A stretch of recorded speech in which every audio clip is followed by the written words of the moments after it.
हर हर महादेव शंकर पार्वती। ओम गम गणपति नमः। ओम नमः शिवाय। शिव जी के समस्त दूतों, उनके सेवकों, जिज्ञासुओं, भक्तों और अर्थार्थी जनों को मेरे द्वारा नमस्कार है।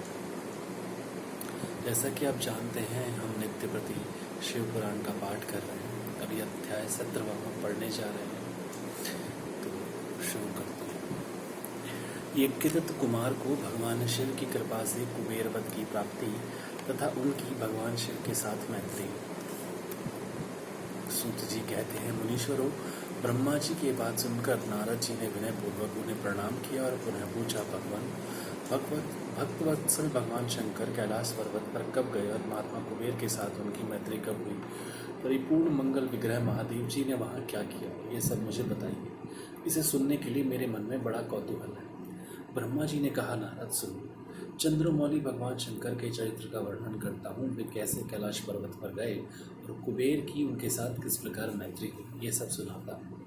कांपल्य नगर में यज्ञदत्त नाम से प्रसिद्ध एक ब्राह्मण रहते थे, जो बड़े सदाचारी थे। उनका एक पुत्र हुआ जिसका नाम गुणनिधि था। वह बड़ा ही दुराचारी और जुआरी हो गया था। पिता ने अपने उस पुत्र को त्याग दिया। वह घर से निकल गया और कई दिनों तक भूखा भटकता रहा। एक दिन वह नैवेद्य चुराने की इच्छा से एक शिव मंदिर में गया। वहां उसने अपने वस्त्र को जलाकर उजाला किया। यह मानो उसके द्वारा भगवान शिव के लिए दीपदान किया गया। तत्पश्चात वह चोरी में पकड़ा गया और उसे प्राणदंड मिला। अपने कुकर्मों के कारण वह यमदूतों द्वारा बांधा गया। इतने में ही भगवान शंकर के पार्षद वहां आ पहुंचे और उन्होंने उसे उनके बंधन से छुड़ा दिया। शिवगणों के संग से उसका हृदय शुद्ध हो गया था, अतः वह उन्हीं के साथ तत्काल शिवलोक में चला गया। वहाँ सारे दिव्य भोगों का उपभोग तथा उमा महेश्वर का सेवन करके कालांतर में वह कलिंगराज नाम अरिंदम का पुत्र हुआ। वहाँ उसका नाम था दम। वह निरंतर भगवान शिव की सेवा में लगा रहता था। बालक होने पर भी वह दूसरे बालकों के साथ शिव का भजन किया करता था। वह क्रमशः युवावस्था को प्राप्त हुआ और पिता के परलोक गमन के पश्चात राज सिंहासन पर बैठा। राजा दम बड़ी प्रसन्नता के साथ सब और शिव धर्मों का प्रचार करने लगा। भोपाल दम का दमन करना दूसरों के लिए सर्वथा कठिन था। ब्राह्मण समस्त शिवालयों में दीपदान करने के अतिरिक्त वे दूसरे किसी धर्म को नहीं जानते थे। उन्होंने अपने राज्य में रहने वाले समस्त ग्रामाध्यक्षों को बुलाकर यह आज्ञा दे दी कि शिव मंदिर में दीपदान करना सबके लिए अनिवार्य होगा। जिस जिस ग्रामाध्यक्ष के गांव के पास जितने शिवालय हों, वहाँ वहाँ बिना कोई विचार किए सदा दीप जलाना चाहिए। आजीवन इसी धर्म का पालन करने के कारण राजा दम ने बहुत बड़ी धर्म संपत्ति का संचय कर लिया। फिर वे काल धर्म के अधीन हो गए। दीपदान की वासना से युक्त होने के कारण उन्होंने शिवालय में बहुत से दीप जलवाए और उसके फलस्वरूप जन्मांतर में रत्नमय दीपों की प्रभा के आश्रय वो अलकापुरी के स्वामी हुए। इस प्रकार भगवान शिव के लिए किया हुआ थोड़ा सा भी पूजन या आराधन समय अनुसार महान फल देता है। ऐसा जानकर उत्तम सुख की इच्छा रखने वाले लोगों को शिव का भजन अवश्य करना चाहिए। वह दीक्षित का पुत्र, जो सदा सब प्रकार के अधर्म में ही रचा पचा रहता था, देवयोग से शिवालय में धन चुराने के लिए गया और उसने स्वार्थवश अपने कपड़े को दीपक की बत्ती बनाकर उसके प्रकाश से शिवलिंग के ऊपर का अंधेरा दूर कर दिया। इस सत्कर्म के फलस्वरूप वह कालिंग देश का राजा हुआ और धर्म में उसका अनुराग हो गया। फिर दीप की वासना का उदय होने से शिवालयों में दीप जलवाकर उसने यह दिक्पाल का पद पा लिया। मुनीश्वर, देखो तो सही, कहाँ उसका वह कर्म और कहाँ यह दिक्पाल की पदवी, जिसका यह मानव धर्म प्राणी इस समय यहाँ भोग कर रहा है। तात, मैं तो उसके ऊपर शिव के संतुष्ट होने की बात ऐसी बताई गई। अब एकाग्रचित होकर यह सुनो कि किस प्रकार सदा के लिए उसकी भगवान शिव के साथ मित्रता हो गई। मैं इस प्रसंग का तुमसे वर्णन करता हूँ। नारद, पहले के वाद्यकल्प की बात है। मुझ ब्रह्मा के मानस पुत्र पुलसत्य से विशश्रुवा का जन्म हुआ। विशश्रुवा के पुत्र वैश्रवण कुबेर हुए। उन्होंने पूर्व काल में अत्यंत उग्र तप के द्वारा त्रिनेत्रधारी महादेव जी की आराधना करके विश्वकर्मा की बनाई हुई इस अलकापुरी का भोग किया। जब वह कल्प व्यतीत हो गया और मेघवाहन कल्प प्रारंभ हुआ, उस समय यज्ञदत्त का पुत्र, जो प्रकाश का दान करने वाला था, कुबेर के रूप में अत्यंत दुस्सह तपस्या करने लगा। दीपदान मात्र से मिलने वाली शिव भक्ति के प्रभाव को जानकर वह शिव के चित्त प्रकाश की काशीपुरी में गया और अपने चित्त रूपी रत्नमय प्रदीपों से 11 रुद्रों को उद्बोधित करके अनन्य भक्ति एवं स्नेह से संपन्न हो वह तन्मयता पूर्वक शिव के ध्यान में मग्न हो निश्चल भाव से बैठ गया, जो शिव की एकाग्रता का महान पात्र है।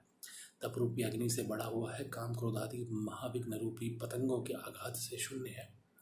प्राण निरोध रूपी वायु शून्य स्थान में निश्चल भाव से प्रकाशित है।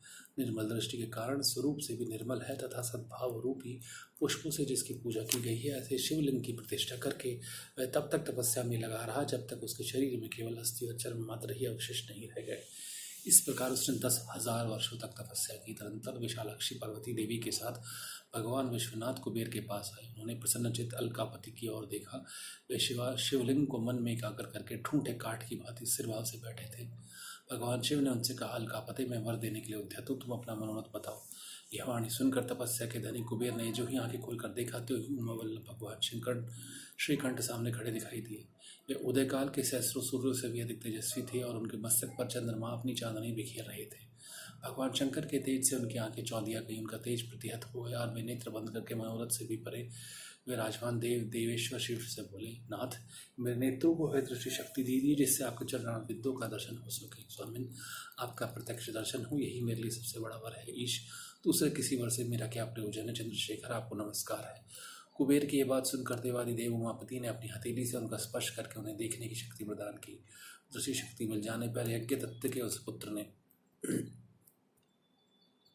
आंखें फाड़ फाड़ कर पहले उमा की ओर ही देखना आरंभ किया। वह मन ही मन सोचने लगा, भगवान शंकर के समीप यह सर्वांग सुंदरी कौन है? इसने कौन सा ऐसा तप किया है जो मेरी भी तपस्या से बढ़ गया है? यह रूप, यह प्रेम, यह सौभाग्य और यह असीम शोभा सभी अद्भुत है। वह ब्राह्मण को बार बार यही कहने लगा। जब बार बार यही कहता हुआ वह क्रूर दृष्टि से उनकी ओर देखने लगा, तब अम्मा के अवलोकन से उनकी बाईं आंख फूट गई। तुरंत देवी पार्वती ने महादेव जी से कहा, प्रभु, यह दुष्ट तपस्वी बार बार मेरी ओर देख कर क्या बक रहा है? आप मेरी तपस्या के तेज को प्रकट कीजिए। देवी के बात सुनकर भगवान शिव ने हंसते हुए उनसे कहा, उमे, ये तुम्हारा पुत्र है, ये तुम्हें क्रूर दृष्टि से नहीं देखता, अपितु तुम्हारी तपह संपत्ति का वर्णन कर रहा है। देवी से ऐसा कहकर भगवान शिव पुनः उस ब्राह्मण कुमार से बोले, वत्स, मैं तुम्हारी तपस्या से संतुष्ट होकर तुम्हें वर देता हूँ। तुम निधियों के स्वामी और गुहुकों के राजा हो जाओ। सूरत, यक्षों के नरों और राजाओं के भी राजा होकर पुण्यजनों के पालक और सबके लिए धन के दाता बनो। मेरे साथ तुम्हारी सदा मैत्री बनी रहेगी और मैंने तो तुम्हारे निकट निवास करूँगा। मित्र, तुम्हारी प्रीति बढ़ाने के लिए मैं अलका के पास ही रहूँगा। आओ, इन उमा देवी के चरणों में साष्टांग में प्रणाम करो, क्योंकि ये तुम्हारी माता है। महाभक्त यज्ञदत्त कुमार, तुम अत्यंत प्रसन्नचित्त से होकर इनके चरणों में गिर जाओ। ब्रह्मा जी कहते हैं, नारद इस प्रकार वर देकर भगवान शिव ने पार्वती देवी से फिर कहा, देवीश्वरी, इस पर कृपा करो, तपस्विनी है तुम्हारा पुत्र है।